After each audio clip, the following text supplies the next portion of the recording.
rendang paling enak mana? Sederhana pagi sore, apalagi yang di Alam Sutra teh, Indah Jaya Minang gitu. Indah Jaya Minang. Ah, yang mana yang enak?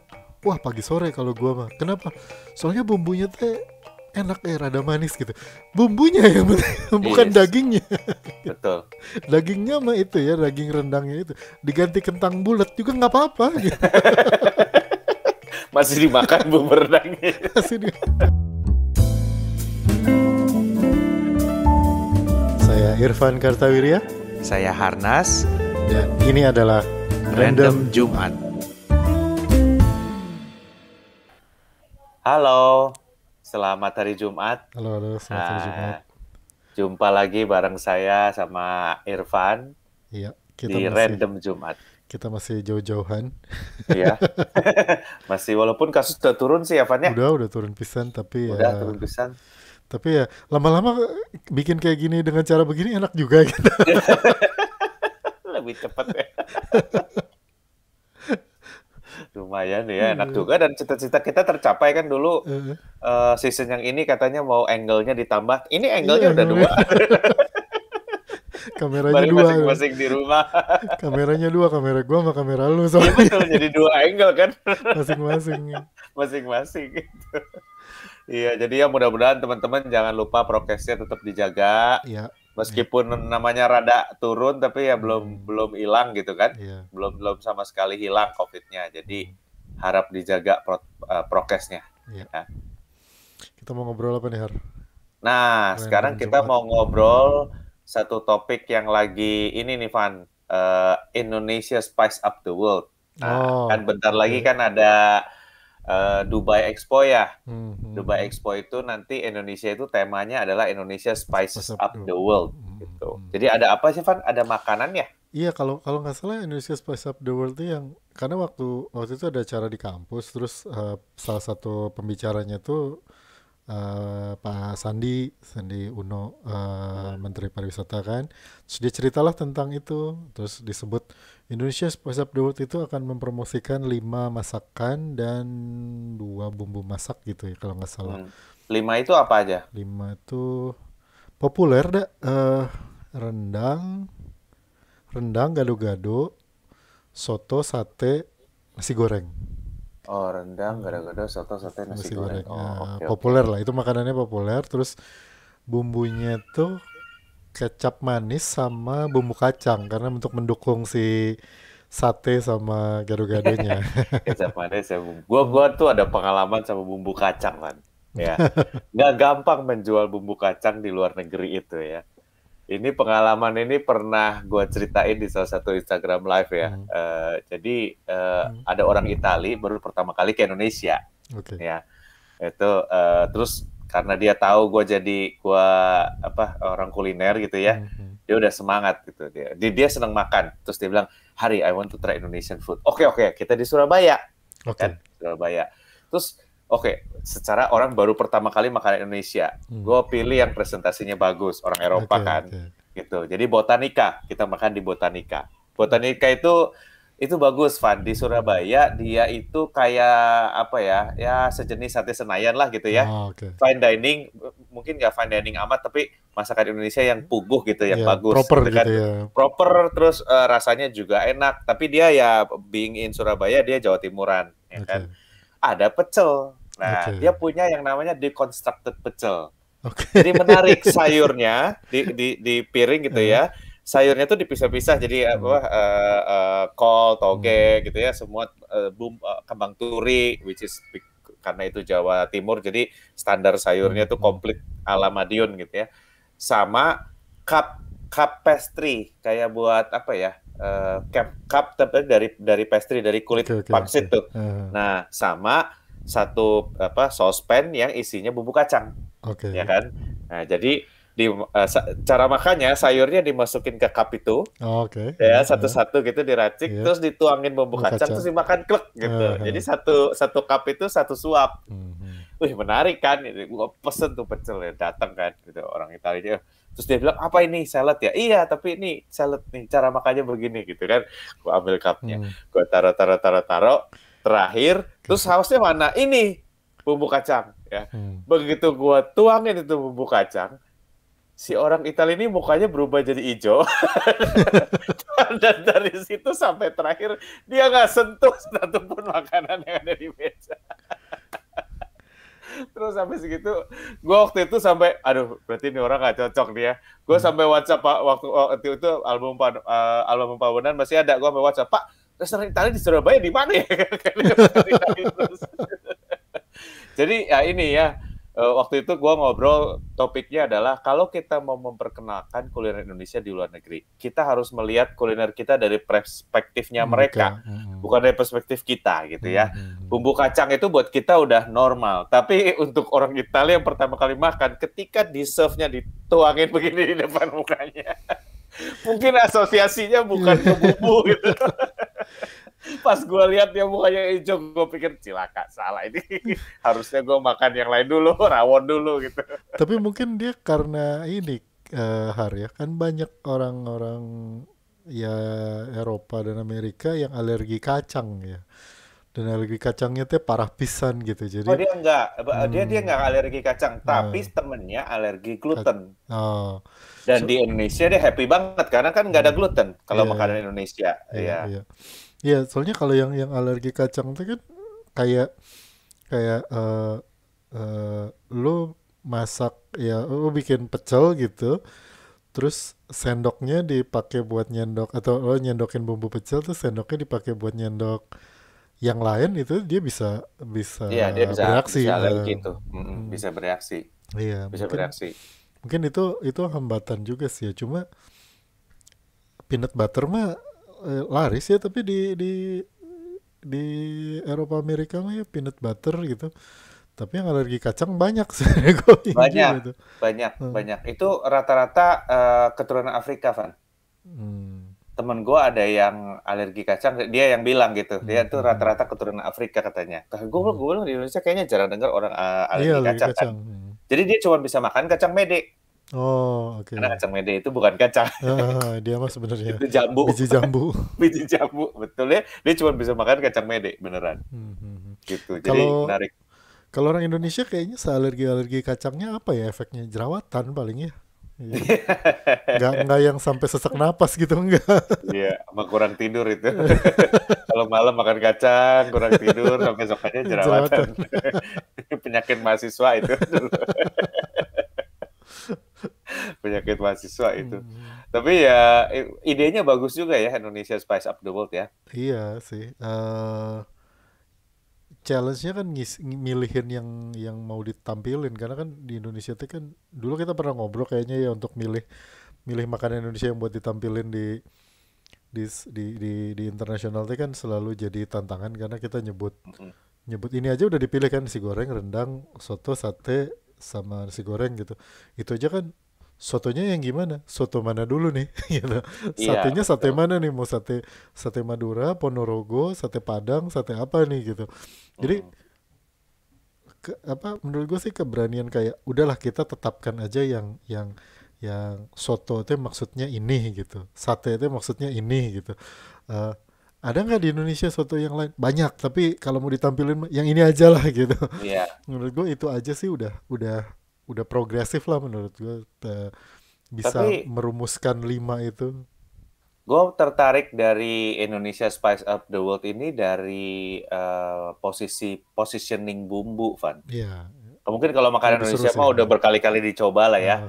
Tapi kalau bumbu ini kan belum pernah nih Indonesia Spice Up the World. Terus orang-orang, hah, spice gitu kan. Iya. Iya benar juga ya, Spice Island ya. Harusnya banyak spice-nya kan gitu kan. Karena belum pernah kita menargetkan pasar bumbu itu. Dan ini membawa kita pada episode pertama podcast kita, yaitu saus tomat, Pak. Di situ kita ngomongin processing saus tomat, processing bumbu gitu ya. Dan itu apa namanya? Menurut gue sih Indonesia ini sebagai Spice Island punya peranan penting di percaturan bumbu harusnya. Ya, percaturan bumbu. Jadi itu sesuatu yang kita udah nggak pikirin lagi gitu ya. Bahwa kalau di Jerman itu lu lihat kalau misalnya ada dapur yang lama itu kan ada gelas-gelas dari porselen untuk wadah-wadah itu kan selalu ada rempah-rempah tuh. apa Iya. cengkeh, eh, kayu manis ya, Hmm. nelken, itu semua selalu ada. Jadi buat mereka itu something precious ada di lemari mereka gitu. Ya.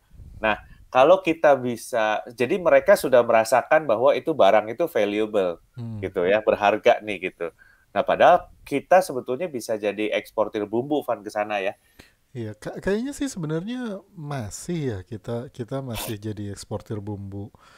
Setahu gua kayu manis kita kalau nggak pertama kedua gitu di dunia. Pala mah masih gitu, cengkeh juga masih. Merica mungkin yang banyak saingan ya. Kalau merica merica hitam mah saingannya rada banyak lah gitu. Kayaknya sih masih, cuman ya yang kayak lo bilang itu, eh banyak banyak orang yang nggak ngeh aja itu teh dari sini gitu. Jadi kayak Iya, kayak misalnya kalau kalau di ya kalau Inggris mah karena kan dia eh, ininya apa kolonisasinya kan ke India. Jadi dia taunya kalau spices India aja gitu. betul. Kalau kalau Amerika mah rada susah ya karena mereka memang pada umumnya pengetahuan geografi dunianya rada rada parah gitu. Jadi ya mereka bisa mengira bahwa spices itu datangnya dari Amerika Latin gitu. Mhm. Ya generally Eropa menganggapnya ya India gitu terus apa eh, mungkin malah dari Timur Tengah ya Mediterania, Timur Tengah dan sekitarnya gitu yang dianggap pokoknya kalau spices itu dari situ gitu. Iya, iya, iya. Tapi Gitu. memang waktu lu kan pernah tinggal di luar negeri ya. Gue juga pernah Ya. tinggal di luar negeri gitu. Lu kan di Australia. Hmm. Eh, kalau gue Australia juga tapi yang gak ada kanguru. Austria. Eh, Nah, waktu lu tinggal di luar negeri, lu merasa kehilangan bumbu nggak? Atau ada pengalaman menarik nggak soal bumbu yang terus nggak ada di Eropa iya, gitu, Van? iya. Kalau Australia mah kan apa ya? Eh, Nusa Tenggara Selatan ya. abis ini abis ini kita ininya apa podcastnya langsung diserang sama netizen Australia.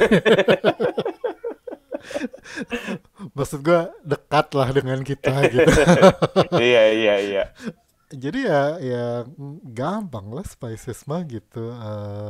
Bahkan kalau misalnya kalau di Eropa kan lu belinya di toko Cina gitu ya disebutnya kan Hmm. beli bumbu kalau nggak di toko India di toko Cina. Kalau di Australia mah toko Indonesia gitu. Nah, ada gitu. Oh. Si toko-toko Indonesia tuh banyak dan itu jual jual tolak angin aja ada gitu. Jadi kayak Hmm. kayak apa ya ya nggak kehilangan lah mungkin karena di kota besarnya nggak tahu kalau di kota kecilnya gitu ya yang di outback gitu mungkin mungkin akan sulit gitu. Tapi kalau kalau kalau nggak representatif lah kalau dibilang Australia menggambarkan penetrasi spices Indonesia di Australia mah menurut gue di kota besarnya nggak terlalu menggambarkan terlalu mudah gitu dapat Hmm. spices teh di situ dan ya itu nggak tergantung sama toko Cina, toko India, toko Meksiko gitu. Toko Indonesianya juga ada gitu, banyak lagi. Oke. Nah, tapi lu beli nggak bumbu itu? Atau lu pakai masak nggak waktu di Australia? Pakai, pakai, Hmm. pakai. Bahkan kan bumbu-bumbu bukan cuman bumbu kering, bumbu kering bumbu basah ya, tapi bumbu jadi juga kan gampang sekali dapatnya gitu. Hmm. Kayak cap bambu gitu atau Indofood gitu yang bumbu rendang, bumbu ulek gitu yang Itu udah bisa beli di Australia? bisa banyak, banyak Oh. pisan gitu. Jadi nggak makanya gue bilang nggak representatif lah karena penetrasi di sana tuh udah besar banget gitu Mm-mm. terutama di kota besarnya ya karena gue kan pengalamannya cuma di kota besarnya gitu kalau di kota kecilnya mah nggak tahu mungkin ya susah juga gitu dan kalau dibilang beli ya beli karena gue masak sih kan apa maksudnya ya gue mulai dari ngerendang mepes sampai eh, nyambel ya ya melakukan gitu jadi ya Hmm. bahan-bahan mesti bahan-bahan lengkap dan gampang gitu dapetnya juga jadi ya nggak terlalu sulit. Nggak terlalu sulit ya. Hmm. Kalau gua kan dulu di Austria ya, itu kan Nah itu cukup challenging tuh. challenging, ekstrim karena Ya kalau lu bilang toko Cina, buat gua toko Cina terdekat itu kira-kira 120 kilometer mesti naik kereta ke kota Win gitu ya. Di kota gue sih gak ada. Tapi satu hal yang gua apa namanya ya notice ya, mereka kan makannya sosis kan banyak macam-macam sosis gitu ya. Di dekat di dekat pabrik tempat gua kerja itu ada satu sandwich shop. Nah, semua orang beli makan siang di situ. Jadi orang Austria tuh kalau makan siang roti sama apa ham yang diiris tipis gitu kan. Nah, hamnya itu macem-macem. Gitu. Gua tadinya gua masak terus gua mungkin apa bikin ayam apa asalan gitu ya untuk makan siang. Tapi lama-lama gue pikir gue mau cobain makan siang kayak orang-orang sana gitu ya. Jadi beli sambal namanya roti sama ham. Nah, hamnya itu kan macem-macem ya, berbagai macam jenis gitu. Ada yang isinya keju, ada yang isinya pepper, ada yang diasap, ada yang diasinin, ada yang macam-macam gitu ya. Tiap hari gue coba satu-satu. Karena gue pikir ini apa sih gitu bedanya antara ini sama ini sama ini. Nah, gue baru paham bahwa kita ini banyak sekali bumbunya. Karena kalau daging olahan kayak gitu kan nggak terlalu banyak dibumbuin dia. Iya. Jadi antara yang isi keju sama yang biasa sama yang isi merica atau isi pepper itu nggak terlalu beda banyak rasanya, Man. Mungkin kalau gue kasih ke misalnya istri gue gitu yang biasa makan pedas banget, buat dia itu rasanya sama. Karena cuma ada seperiwing sedikit gitu, ya. Dan sementara kalau Indonesia kan biasanya, hajar rasanya yang banyak gitu ya. Nah, di situ gue belajar bahwa iya, mereka bisa mendeteksi loh subtle differences di rasa yang makanya kalau kita fine dining terus dikasih salad yang disusun sedemikian rupa gitu kan, kita kan merasa pasti makan sama aja. Itu karena kita mungkin kebiasaannya makan bakso. Iya. Jadi yang semuanya tuh harus seperti pusat Bima Sakti gitu ya, banyak activity. Harus kuat banget, harus kuat semua gitu. Betul, harus kuat semua. Jadi gue baru paham bahwa dengan nggak adanya bumbu karena bumbu mahal, jadi mereka nggak terlalu main bumbu, mereka main bahan, main tekstur. Akibatnya rasanya tuh sangat fine gitu. Sehingga kalau orang sana datang ke sini terus disuruh misalnya makan nasi goreng pete gitu, buat dia tuh itu ini banget rich banget ya. Buat dia, betul. Rich banget buat dia. Jadi itu buat gua shocking karena taste-nya beda jauh. Iya. Taste-nya beda jauh. Begitu bumbunya dia kalau sana kan masak nggak terlalu banyak bumbu. Wiener Schnitzel misalnya itu kan cuma daging, susu, tepung panir, udah sama garam, udah gitu aja. Rata-rata merica garam gitu. Nanti di atasnya sausnya juga nggak terlalu rumit gitu ya kalau nggak terlalu rumit ya kan sausnya bikin sendiri kayak selai gitu. Dan satu hal juga yang gua di pengalaman di Austria itu adalah ini waktu summer ada babi guling. Jadi waktu summer kan ada party itu semua orang grill di pabrik gitu ya, semua karyawan grill. Nah, salah satunya adalah babi guling. Jadi tapi dia babinya gede. Mungkin kalau dibanding babi guling Bali ini 3 kali lipatnya lah. Gede banget babinya. Pakai motor muternya. Jadi ada teknisinya pasang motor pakai motornya. Terus kita ngantri lah babi guling kan. Karena gue pikir pasti enak nih. Setelah ngantri lama-lama digigit nggak ada rasanya, Van. Karena sama sekali nggak dibumbuin. Cuma ditaburin garam aja sedikit. Itu kan ada kulitnya. Jadi kalau kulitnya dipotong, garamnya nggak mungkin masuk.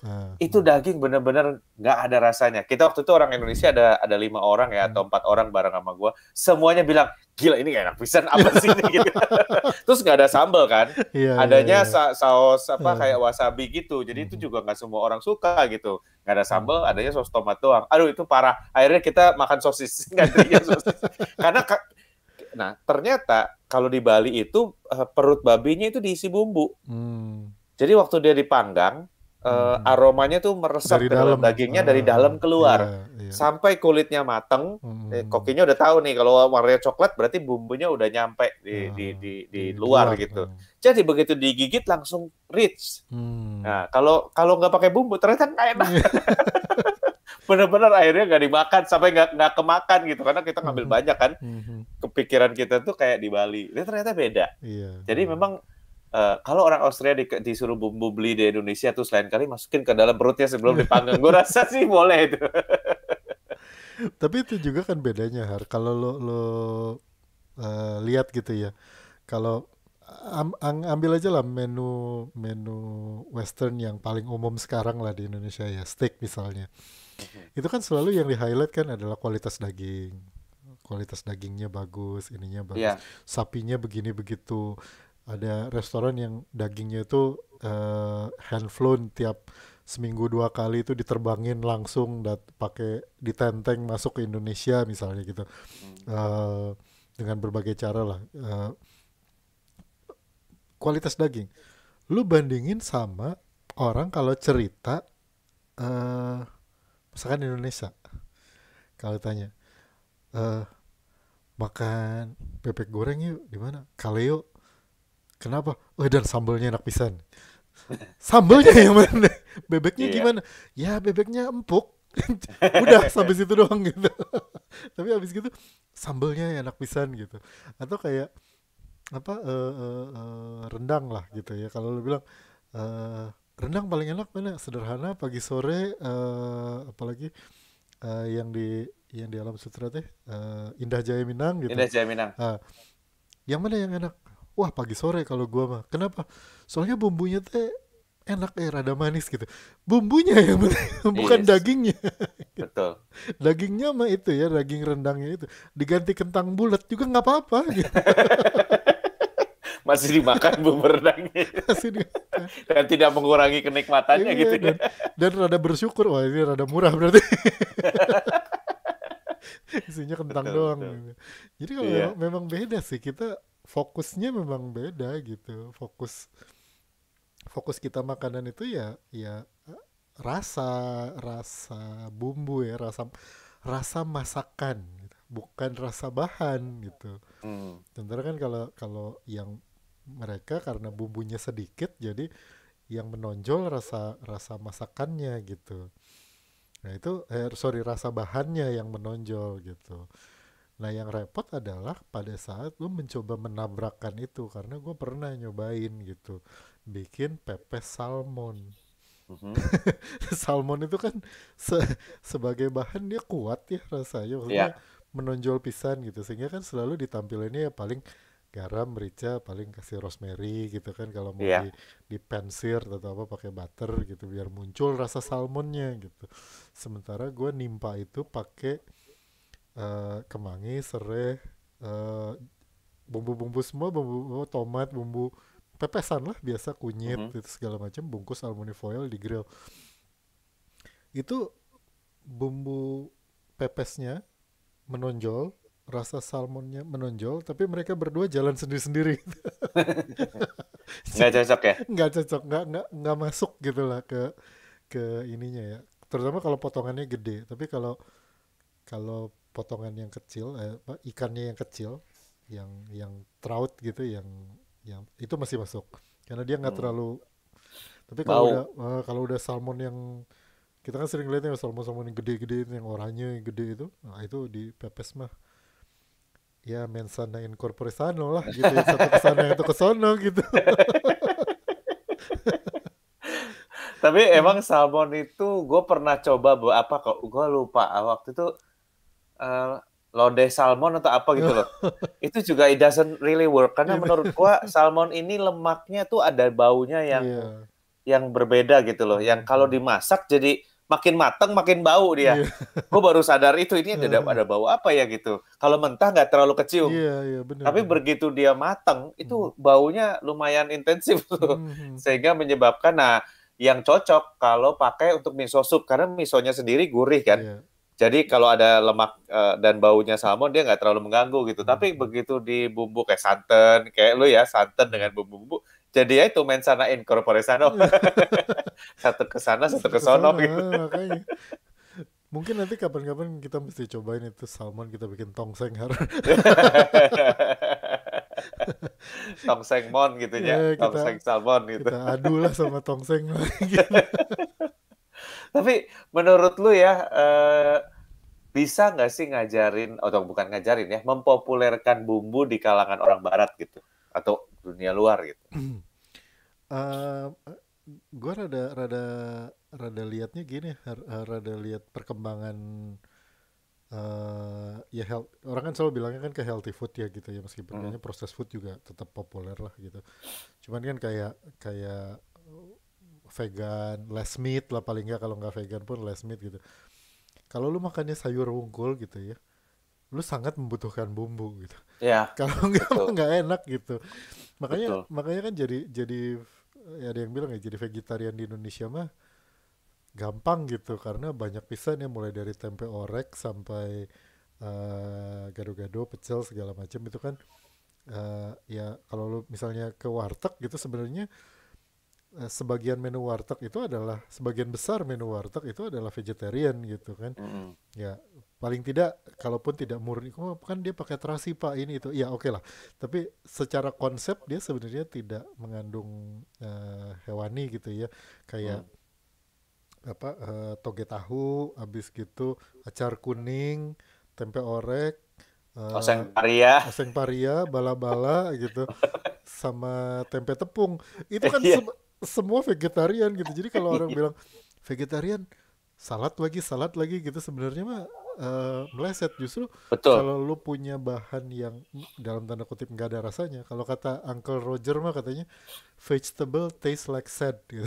jadi jadi sedih rasanya gitu. Makanya satu-satunya cara menyelamatkan dia adalah bumbuin yang banyak gitu. Iya, betul, Menurut gua mah bumbuin aja yang banyak, udah betul. bikin apa, gulai daun pakis gitu. Iya, Sekali. di dekat rumah gua ada nasi Padang vegetarian. Hmm, Itu menarik dan iya, kuncinya juga bumbu. iya, Bumbunya kencang iya. banget. Se- Bumbunya kencang banget. Ya sebenarnya memang betul ya. hmm, Betul juga. sebenarnya kalau lu mau, sebenarnya gini Har, semua warung Padang adalah warung Padang vegetarian kalau lu nggak bawa duit cukup gitu. Iya. Makanya itu warteg kenapa Indonesia kok vegetarian? Karena murah. Murah, Masalahnya iya. dagingnya mahal.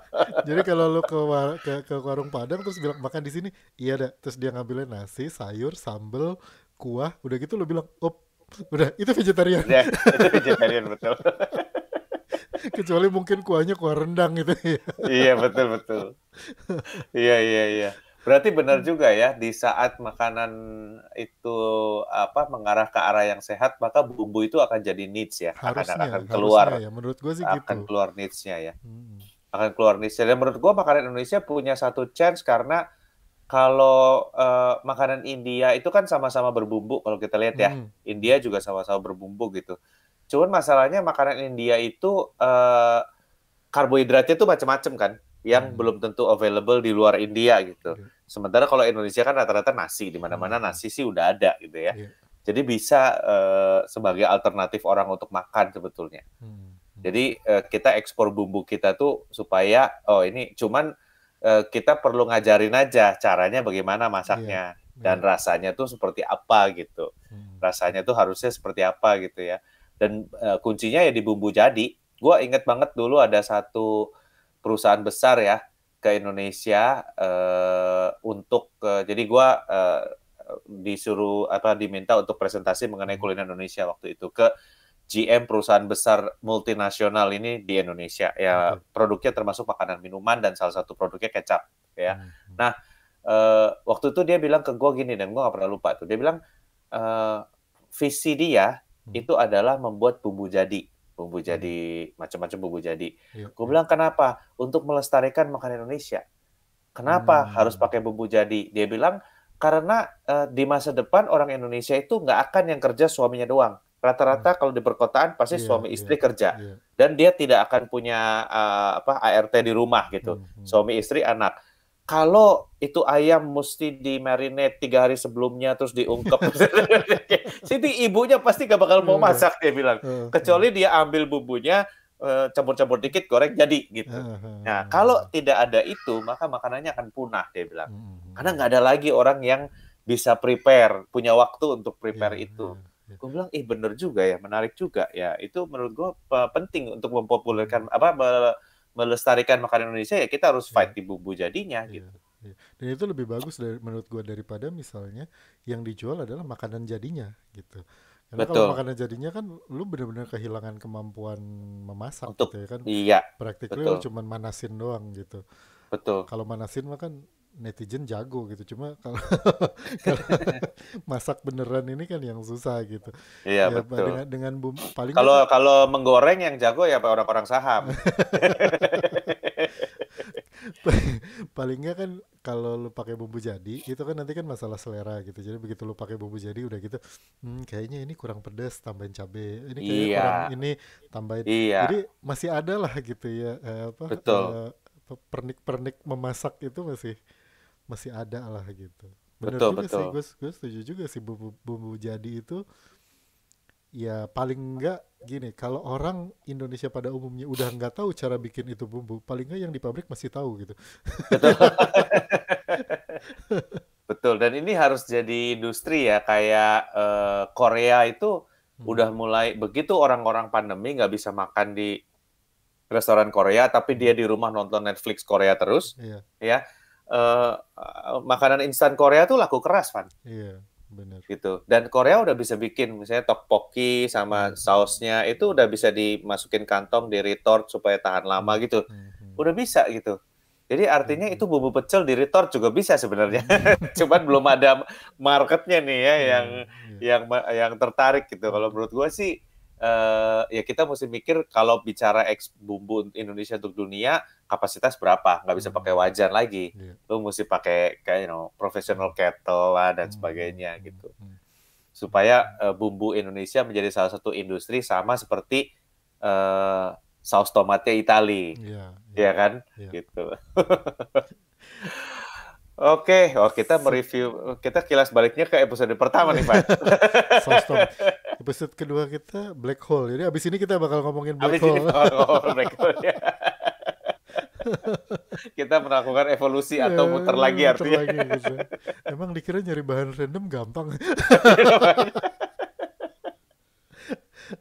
Oke, Aduh. sip sip. Oke, teman-teman semua, terima kasih yang udah dengerin di YouTube atau Hmm, di Spotify. Jangan iya. lupa like and subscribe ya, supaya kalau ada video baru bisa ada notifikasinya. Ya, Dinyalain jadi kelenengannya dinyalain tuh. iya, selentingannya dinyalain ya. Terima kasih Oke. karena udah dengerin. Sampai jumpa di random Jumat berikutnya. Saya Harnas. Saya Irfan Kartawirya. Bye. Bye.